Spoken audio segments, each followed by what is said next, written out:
Allah Taala'nın aldığa hemmanla qaytırılısılar. Haqiqiy hayotga, dunyo va oxiratdagi baxt saodatini qo'lga keltiradigan, ya'ni tirik bo'lgan, o'lik hayot emas, tirik bo'lgan hayotga bir chaqiriq bor. Vatanni mudofaa qilish, ay namoz qanday farz bo'lgan bo'lsa, shuna farz. Hürmetlik, aziz, muhterem cemaat, bugün inşallah bizning islom dinimizda mayli dunyolik hayotimiz bo'lsin, mayli oxiratlik hayotimiz bo'lsin, bu ikkili dunyoda baxtlik yashashninki yo'lini bizning islom dinimizda 1400 yildan burun Cenab-ı Allah'ın tarafidan Kur'an-ı Kerim'nin yüzüde vahiy orqali bizga uqtirgan. Bu yerda yuqorida o'qilgan oyat karimaninki qisqacha bir mazmuniga bir qarab chiqayli. Alloh taolo shunday deydi, nido qildiki: "Ey iymon keltirgan bandalarim, Allohning payg'ambari chaqasa, sizlar buningga ijobat qilinglar." Alloh taolo deydi yana, bilib qo'yinglarki, Alloh taolo bir insonning qalbi bilan bir insonning orasida bo'lgan har qanday ishni kontrol qiladi, ya'ni u yerda bor deydi. Yana bilib qo'yinglarki, Alloh taolaning oldiga hammanglar qaytirilisizlar. Yana deydiki, sizlar Allohning qo'rqinglar bir fitnaning kelishidan qo'rqinglarki, bu fitna qachon keladi desa, umumatan hammadan keladi va yoki xato qilganlarning yuziga ham kelmasdan, ya'ni zulm qilganlarningki yuziga ham ayrim ularga ham kelmay, bu zulm ommatan ya millatga va ya bir qavmga va yoki bir toplumga, buning hammasiga bir tutash keladi. Va yana bir deydiki, sizlar aslanglar deydi. Bir kunni aslanglarki, sizlar ojiz, oz, shunda soninglar bek oz.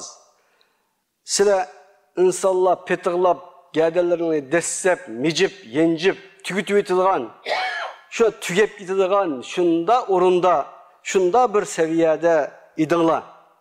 Alloh taolo sizlarga qanaqanday o'rin berdi, yerlashtirdi va sizni kuchli holatga keldi.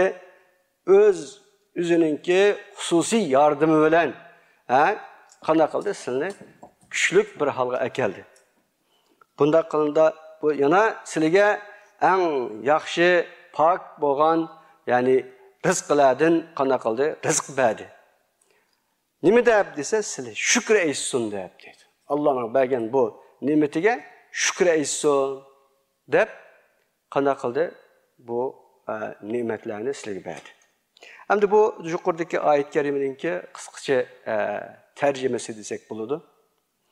Hurmatli jamoat, bu yerda Alloh taolo bir narsani deydi. Bu yerda bir nido, bir chaqiriq bor. Haqiqiy hayotga, dunyo va oxiratdagi baxt saodatini qo'lga keltiradigan, ya'ni tirik bo'lgan, o'lik hayot emas, tirik bo'lgan hayotga bir chaqiriq bor. Chaqirgandan keyin ijobat qilish va yoki ijobat qilmaslik bor. İcabet qilgan vaqtida qanday hayotda bo'ladi? İcabet qilmagan vaqtida qanday hayotda bo'ladi? Bu munosabat bilan oyatning oxirida shuni eslatayotdiki, sizlar oz edinglar. Xuddi bu oyat garchi Badr urushida nozil bo'lgan, ya payg'ambar sollallohu alayhi vasallam Madinaga kelgandan keyin nozil bo'lgan ma'lum bir voqelikni tasvir qilib surat bularga javob asosida kelgan bo'lsa-mu, ammo Qur'oni Karimninki bütün oyat hammasi qanday bo'ldi desa, al-ibratu bi umumil lafzi la bi xususis sabab. Buna deganlik, bu oyat bütün payg'ambar sallallohu alayhi vasallamning ummatlariga har qanday vaqt, har qanday zaman, har qanday makon, hammaga qanday bo'ldi uyg'un. Onun için biz xuddi bu oyat hozir bizga tushgandagidek, bizga xitob qilayotgandagidek shunda tushunimiz kerakki, bu oyatga undan keyin iymon keltirgan bo'lamiz. Ya bu oyat shu burunda chiqib ekan, ama hozir degandan keyin bu masala va masala chiqadi. Chunki bu Qur'oni Karim faqatlam bir vaqtga yoki bir zamonga yoki bir yani ma'lum bir voqelikka emas, dunyoda yani kelgan payg'ambar islomning ümmetlerining hammasiga qanday bo'ldi desa, bu yerda uyg'unlash tegishli bo'lgan bir kitob. Onun için bir yerda Deydi ki sizler eslanglar deydi. Sizler aciz edinglar. Saninglar az edinglar. Beşimizga nima kun kela, nima ishlar bo'la degan edinglar. Ondan keyin Alloh taolo u kundan qutqizib, sizlarni qanaqa qildi, obdan yerlashtirdi. Ondan keyin yordammi qildi. Ondan keyin obdan yemekliklardan pak toza obdan yemeklardan uni ato qildi. Nima deb desa, bu ne'matning shukronasini ado qilsin deb. Ya'ni shukraysin deb. Maqsad bu yerda shukraytish. Ama şükretmeden keyin qanday oldu desa, "Ve la in şekertum la azidannakum ve la in kefertum in azabi lashadid." Bu yerda şükretsanlar, aytsizlar. Şükrning ma'nosi shu Alloh taoloninki chaqiriqqa qanday qilish, ovoz qetish. Ovoz qetish. U vaqtida shükretgan bo'ldi endi. Şükretsanlar, aytsizlar. Agar shukr aytmasanglar qanday bo'ldi desa, "In azabi lashadid." Mening azobim shu qattiq. Ben azaplayma degan gapimdi. Şuna bu yerda bu oyatni biz davomli oyatdan biz ilhom olamiz, musulmon bo'lish suhbatimizdan hurmatli jamoat. Bu yerda biz bu oyatni o'zimizga tatbiqlaydigan bo'lsak, biz qanday qildik? Islom dinimiz tirik bo'lgan hayotga bizni chaqirgan edi. Dushmanga taqobil turish, Janobi Alloh bergan zaminni qo'g'dash, mayli o hayotningki har qaysi taraflardan bo'lsin.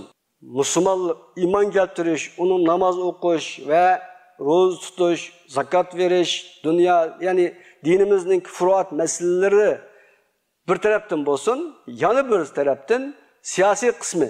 Yani Allah Teala bizge bergen vatanni qo'g'dash to'g'risida bizning dinimizning emri ki, Allah chaqirgan bir buyruq ki, sening vataningga bir tajovuzchi besib kelgan vaqtida qanday qilish?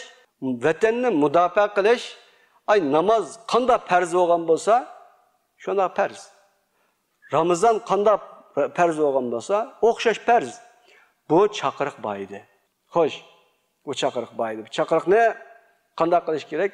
Qabul qilish kerak edi va uni talab qilish kerak. Alloh taolo hech qanday bir insonni xor yashang deb dunyoga yaratgan emas. Bu chaqiriq, u chaqiriq, boshqa chaqiriq emas. Sen tirik yaşa. Mening benden bo'lgandan keyin sen tirik yaşa. Edemdek yaşa degan.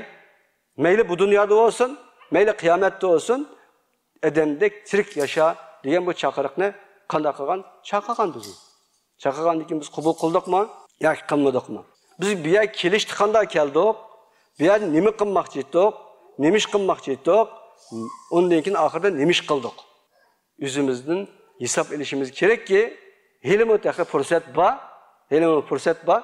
Bu fırsat, yani tahi cinimiz çıkıp gitken kadar biz tövbe kılsak Allah Teala tövbemizden kabul kıldı. Demek bir yerde her bir nimetninki soruğu buludu. La tus'alunna yevme izin anin na'im. Bütün Allah bergen nimetinin hemmesinin soruğu. Biz nimi vadilerini kılıp, nimilerini kıldıgan bulap, nimiş kıldıgan bulap, nelerge geldik, nimişlerini kıldık, onu hemmimiz yüzümüz bilmiz. Yüzümüz daha oylaydıgan olsak, hemmini tulup, düşüneleyimiz ve dep olturuşuna ihtiyacı yok. Onun için hürmetli cemaat, biz muşu, bizninki, yüzümüzninki vatandan çıkan maqsadimiz ne? Bir yere kelgen maqsadimiz ne? Bir yere ikamet ilişki bo'lgan bergen va'dalarimiz, yüzümüz bergen va'dalarni bunu unutup kalmaylı ki, eğer unutup kalsak, kıyamet günüse bunun sorgu var ve bu dünyada mı sorgu var? Onun için Allah Teala hemmimizne doğru yolu başlayalım nasip olsun. Allah Teala hakiki hayatını yaşayarak, tirik olan hayatı yaşayarak Allah Teala nasip olsun. Ve aqulu kavli hâzâ ve estağfirullah li ve lekum festağfiruhu innehu vel gafurur rahim.